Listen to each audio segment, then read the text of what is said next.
تجھے کبھی نہ چھوڑتا. ساری کائنات کا پیغمبر اعظم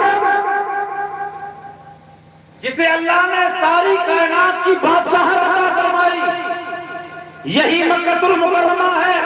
رات کی تنہائیوں میں جبکہ آسمان پہ چاند پوری تاب و آگ کے ساتھ نکلا ہوا، ایک شیطان حضور کے پاس آتا ہے، کہتا ہے کہ آپ نبی ہیں. میرے نبی فرماتے ہیں ہاں اللہ کا رسول ہوں میں، اللہ کا نبی ہوں میں. کہتا ہے کہ آپ معجزہ دکھلائیے.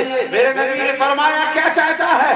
عرض کیا آپ اگر آسمان پہ نکلے ہوئے چاند کو ادھر سے ادھر کر دیں میں ایمان لے آؤں گا. میرے نبی نے انگلی کا اشارہ فرمایا، آسمان کا چاند ٹوٹ گیا. وہ شخص کہنے لگا کہ آپ نبی نہیں ہے، یہ جادو تھا.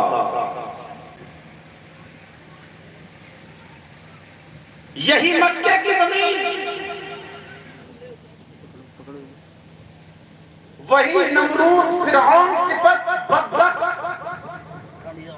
مٹھی کو بند کر کے ایک مرتبہ اور امتحان لینے کی غرض سے آیا.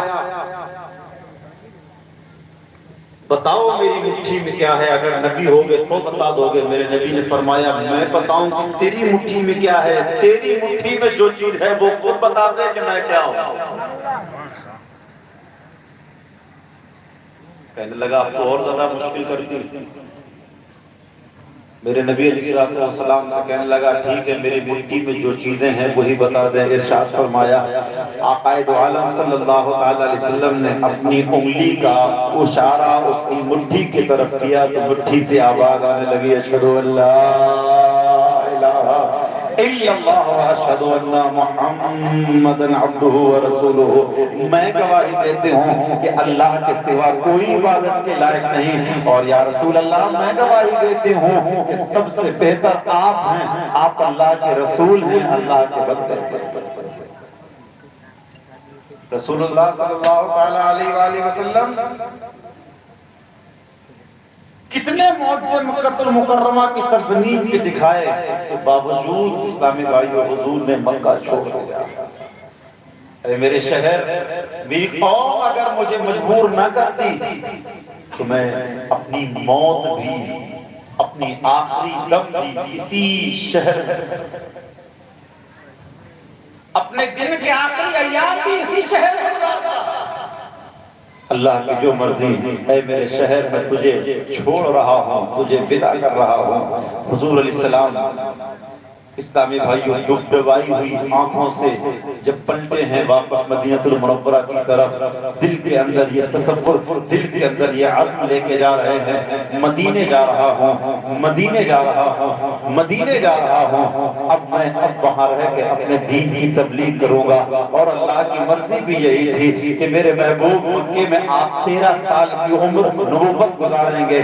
وہاں جو دین پھیلے گا اس سے کئیوں گنا زیادہ مدینہ المنورہ کی 10 سالہ عمر میں زندگی میں دین پھیلے گا.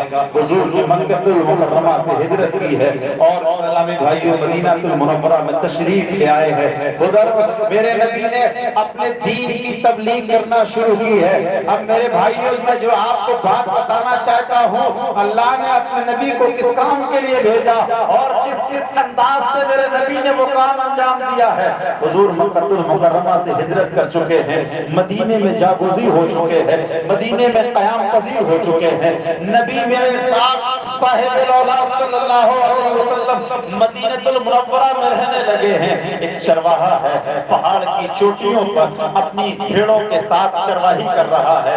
بھیڑیں چر رہی ہیں، بکریاں چر رہی ہیں. اچانک کیا دیکھتا ہے کہ بھیڑوں کے جھنڈ میں ایک بھیڑیا آتا ہے، ایک شیر ٹائپ کا ایک جنگلی جانور آتا ہے. ایک بھیڑ کو دبوچا، پکڑ کے بھاگنے کی کوشش کی تھی، چاہتا کہ اس کو ختم کر دے، چاہتا کہ خوراک بنا لے.